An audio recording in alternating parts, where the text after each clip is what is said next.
Salut à vous! Si vous regardez cette vidéo, c'est que vous cherchez sans doute à en savoir plus sur les mangas. Donc sachez que cette vidéo est là pour vous introduire justement à cet univers merveilleux que sont les mangas. Tout d'abord, pour vous expliquer ce que sont les mangas, il va falloir revenir sur l'origine du terme manga. Le terme manga vient donc du japonais man, qui signifie divertissant, involontaire ou sans but, et de ga, qui signifie dessin, peinture ou esquisse. On retrouve souvent comme traduction image dérisoire ou esquisse rapide. La première apparition du terme manga est attribuée à tort à Katsushika Hokusai, que vous connaissez sans doute pour sa peinture La Grande Vague de Kanagawa. Il utilise en 1814 l'appellation Hokusai manga pour désigner ses recueils de croquis et d'estampes. Mais ce terme a été utilisé par d'autres artistes japonais du XVIIIe siècle tels que Kankei Suzuki ou Kyoden Santo. Si vous avez déjà tenu un manga entre vos mains, vous aurez remarqué que le sens de lecture des mangas n'est pas de gauche à droite comme nos bandes dessinées, mais de droite à gauche. Et ce sens de lecture s'explique tout simplement par le fait que c'est le sens de lecture normal au Japon. C'est un peu comme la conduite à gauche en Angleterre, c'est comme ça, on peut rien y faire. Mais pour ceux qui auraient beaucoup de mal avec ce sens de lecture, sachez cependant qu'il existe quand même certains mangas édités en France avec le sens de lecture occidental. La raison pour laquelle les mangas sont en noir et blanc date de l'après-Seconde Guerre mondiale. Après la défaite japonaise suite à l'utilisation de la bombe atomique par les Américains sur les villes d'Hiroshima et de Nagasaki, le Japon, pour se reconstruire, se doit de faire des restrictions budgétaires. Ainsi, les mangas y passent et deviennent en noir et blanc temporairement, pour faire une économie sur l'impression.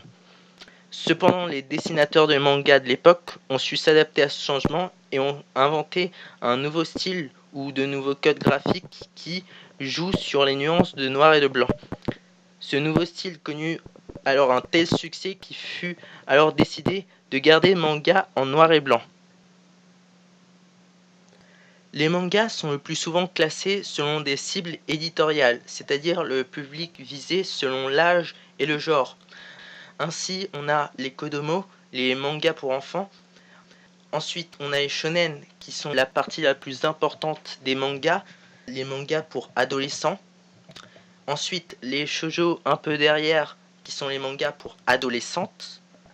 Les seinen, qui sont les mangas pour jeunes hommes. Les josei, les mangas pour jeunes femmes. Puis vient ensuite les seijin, mangas pour hommes. Et reidisu, mangas pour femmes. Les magazines de prépublication sont des magazines dans lesquels sont publiés un chapitre de plusieurs mangas différents au Japon avant leur sortie officielle en manga papier. Le plus connu des magazines de prépublication est le Weekly Shonen Jump. Un magazine de prépublication ne se concentre que sur une seule cible éditoriale. Ainsi, le Weekly Shonen Jump ne publie que des mangas shonen. Il faut aussi savoir que la cible éditoriale d'un manga n'est définie que par le magazine de prépublication dans lequel il est publié. Ainsi, un manga publié dans un magazine shonen, aussi sombre ou violent soit-il, est un manga shonen. Pour plus d'informations là-dessus, je vous conseille d'aller voir la vidéo de l'ermite moderne, le shonen n'est pas un genre. Pour différencier les mangas, il serait donc plus utile d'utiliser les genres. Il existe des genres que l'on retrouve dans d'autres domaines, comme par exemple l'action, l'aventure, la romance ou la fantasy. Mais il existe aussi des genres spécifiques au manga tels que le mecha, de l'anglais mécanique. On dit qu'un manga est mecha quand il contient des robots.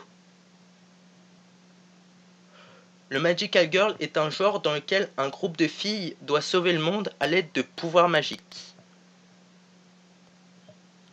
Le Neketsu, signifiant Sancho en japonais, désigne un manga dans lequel on suit un héros qui essaye, à l'aide de ses alliés, d'atteindre un but pour lequel il aura besoin de se dépasser.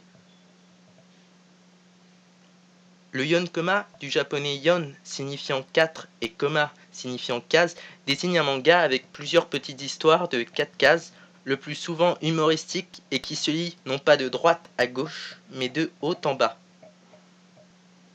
Le Suiri est un manga japonais tourné vers le meurtre et les enquêtes. Le Jidaimono est un genre tourné vers l'histoire. Les mangas provenant principalement du Japon, on retrouve donc le plus souvent des batailles de samouraïs ayant marqué l'histoire du Japon. Et voilà, c'est tout pour cette vidéo. J'espère qu'elle vous aura pas trop fait somnoler et que vous aurez appris beaucoup de choses. Avant de partir, sachez qu'il y aura une suite à cette vidéo, car il y a des choses que je n'ai pas mises dans cette vidéo pour des raisons pratiques. Et sur ce, je vous dis à bientôt pour d'autres vidéos.